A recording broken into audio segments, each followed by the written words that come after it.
tarde. É muito bom poder estar aqui com vocês nessa tarde, já noite 6:02. Eu sou o Matheus, daqui é a minha querida esposa, a minha metade carioca e bonita, a Larissa. E a gente vai falar um pouco com vocês sobre crescendo ao seu lado nas finanças. E por que isso é importante para a gente poder conversar nessa tarde, nessa noite?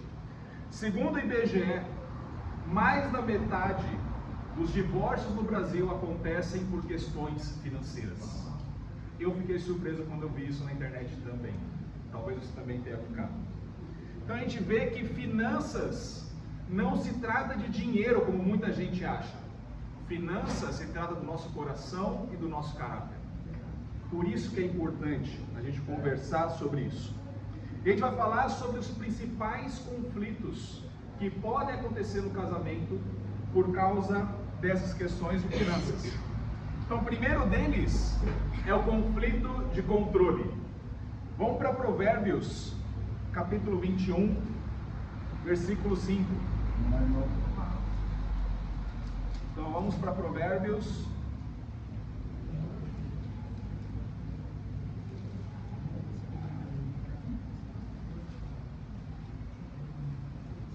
Versículo 21, desculpa, capítulo 21,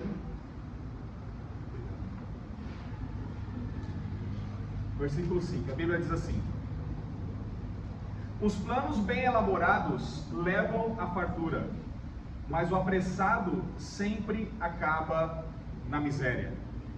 Então o que a gente vê aqui? Se você decidir não controlar o seu orçamento, quem vai controlar o seu orçamento é o banco e a dívida que você vai fazer com ele. Então não tem jeito, ou você fica à mercê ali do seu controle realmente, ou você vai ficar à mercê de terceiros, que aí nesse caso pode ser o banco, alguma outra situação aí, né?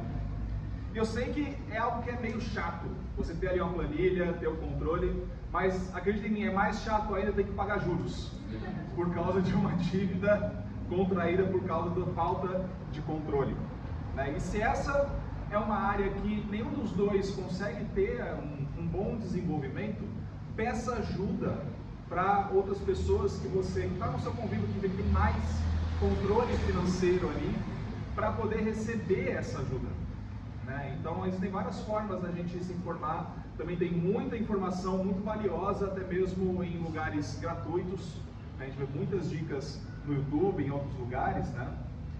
E assim, a gente não está aqui para dar dicas de finanças para vocês, né? Mas a gente pode dar dicas sobre como que a gente consegue lidar um pouquinho com isso, né?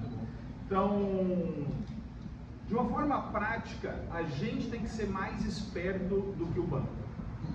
O banco quer te endividar. Ele tem vontade que você fique ali amarrado com ele. E o que ele faz com você? Ele te oferece cartão de crédito. Na verdade, mais não, quase 60% dos endividamentos dos brasileiros acontecem por causa de cartão de crédito. E da falta de sabedoria mesmo em como usar o cartão de crédito. E faz sentido, por quê? Porque a gente gasta e o nosso saldo bancário não muda, não é uma mágica, né? Você está ali gastando algo ali na hora, a gente não vê o dinheiro saindo, a gente só vê na hora de pagar a fatura do cartão. Então, e se esse é o seu caso, qual que é uma boa recomendação?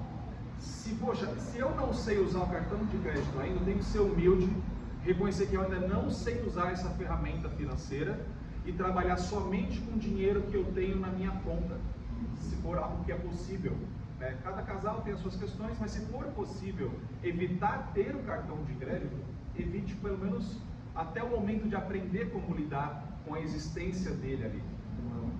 Eu tenho uma historinha. Quando eu tinha os meus 15 anos, eu recebi o meu primeiro salário. Era um salário de R$ 286 por mês. Fazendo a correção monetária para os dias de hoje, seria a mesma coisa que R$ 910.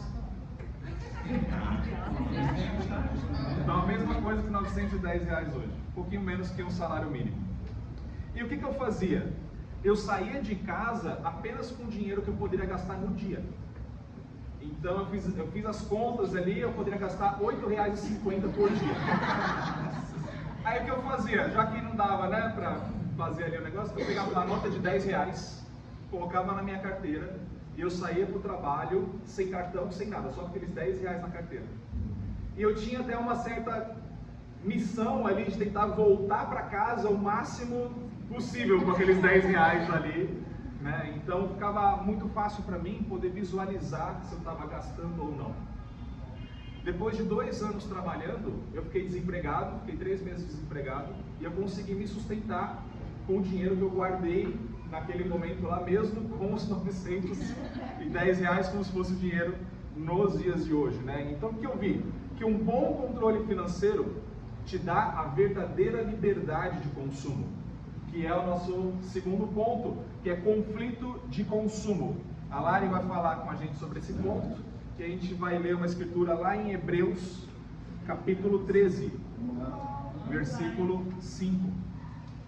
Então, Hebreus 13, versículo 5, e a Bíblia diz assim: conservem-se livres do amor ao dinheiro e contentem-se com o que vocês têm, porque Deus mesmo disse: nunca o deixarei, nunca o abandonarei.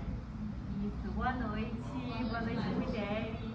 Nossa, eu penso que o consumo emocional, ele pode arruinar um bom controle financeiro. E essa escritura, ela mostra pra gente qual é a raiz de um consumo emocional, que é não se contentar com o que a gente tem. É falta de humildade, né? E a gente, principalmente eu falo assim, de mim pra vocês, nos conectando como mulheres, muitas vezes a gente pode querer preencher vazios com coisas, seja com comida, mas também com compras, sabe? Em comprar coisas. E a Bíblia tem um nome para quem faz isso, é amor ao dinheiro, é ser amante do dinheiro. E a Bíblia também diz que quando a gente ama o dinheiro, aliás, ela diz que o amor ao dinheiro é a raiz de todos os males, inclusive o divórcio, como a gente viu pelas estatísticas. E eu penso que para a gente conseguir vencer o nosso consumo emocional, sabe, de compras emocionais mesmo, a gente precisa de 2 passos. O primeiro é a humildade e o segundo é o domínio próprio. E a gente tem que buscar esse domínio próprio não em pessoas, mas em Deus, nas Escrituras.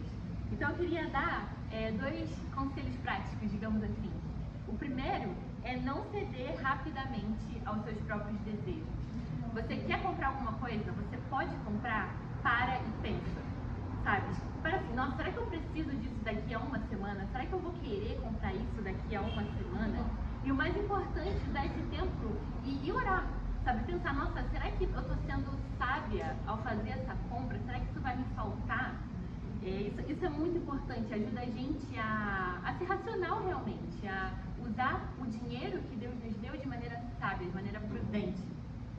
E o segundo passo é pedir conselhos. Então, existem decisões financeiras que têm a capacidade de impactar muito a nossa vida, principalmente a nossa vida espiritual. Então, alguém de fora, né, um discipulador, ele consegue ver coisas que a gente não percebe. Então, antes de tomar uma decisão importante, pedir conselhos, né, avaliar uma nova perspectiva. Isso é também glorificável. E eu queria falar um pouco de uma situação minha. Eu tenho um desejo muito intenso de ter um cachorro. Alguma de vocês já deve ter passado por isso aqui. Então eu insisti muito pro Matheus. Eu mostrei vídeos de cachorro no Instagram, mandava mensagem pra ele, mostrava foto, olha que bonitinho, escolhia nomes de futuros cachorros. Então depois de muito insistir, o Matheus ele decidiu, então tá bom, aí vamos sentar e vamos calcular qual seria o custo de um cachorro. Gente, vimos que não daria, assim, até daria pra gente ter um cachorro, né? Mas ficaria bem apertado financeiramente. Então a gente chegou a uma conclusão, teria um cachorro, mas pelúcia. Tá tudo bem. Mas nessa situação foi muito bom, porque eu aprendi a calcular, sabe, com ele, com meu marido, que é mais racional que eu aprendi a calcular os impactos financeiros de uma decisão, ter um cachorro. E também eu aprendi que o meu emocionalismo, ele pode levar o meu casamento a dívidas. Então, eu aprendi também a respeitar a decisão do meu marido e a respeitar decisões em conjunto. Então foi muito bom. Eu vi que o dinheiro ele é algo espiritual também. Ele tem o poder de manter a gente unido, mas também de desunir a gente. Sim, obrigado. O terceiro conflito é o conflito de comunicação. E é o terceiro e último ponto que a gente tem para vocês. Então, isolados, a gente até, solteiros, né? A gente até pode ter boas práticas de controle, boas práticas de consumo, mas se a gente não se comunica sobre esses dois pontos no casamento, ainda assim isso pode ser um desastre. Vamos ler Amós 3, versículo 3. E a Bíblia diz assim, Amós 3, versículo 3. Duas pessoas andarão juntas se não estiverem de acordo.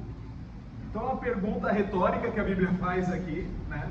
Então, somente duas pessoas vão andar juntas se elas estiverem ali de acordo. Então, um casal que não se comunica é um casal que está fadado a ficar desunido. Então, é necessário a gente se comunicar e ter alguns combinados sobre finanças.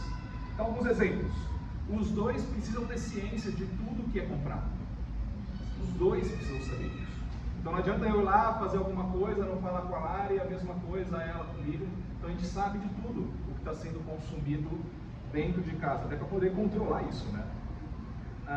E também a gente se conversar sobre as coisas que a gente está precisando, né? Talvez ali um calçado, talvez, né, uma roupa, ou no meu caso, logo implante capilar.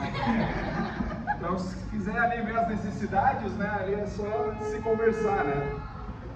E além disso, ser transparente no orçamento. Eu e a Lara, a gente tem uma prática de que no final do mês, a gente se conversa sobre qual foi o nosso saldo final, ali no mês, nosso saldo foi isso, foi, às vezes ali pode até ser negativo, um negativo planejado, né, que a gente compensa com a nossa reserva ali, acontece, né, mas a gente tem uma reservinha para compensar esse saldo e a gente repõe no mês seguinte, tá? Também ver ali quais foram os maiores consumos do mês que saiu do planejado e também alinhar expectativas para o futuro. Então são boas práticas de comunicação que a gente tem aprendido aí a ter. Então, em conclusão, o dinheiro é uma ferramenta poderosa que Deus nos deu para a gente poder servir a Ele e servir os outros também. Então a gente tem que ser digno de confiança ao administrar fielmente as nossas finanças, independente da nossa situação financeira. Lucas 16:10 diz que quem é fiel no pouco também é fiel no muito, e quem é injusto no pouco também é injusto no muito. Então alguém que cuida bem das suas finanças é alguém que demonstra integridade, humildade e equilíbrio, e esse é o verdadeiro valor, o verdadeiro ouro das finanças, é a gente ser rico em caráter para Deus, e para Deus seja a glória. Amém.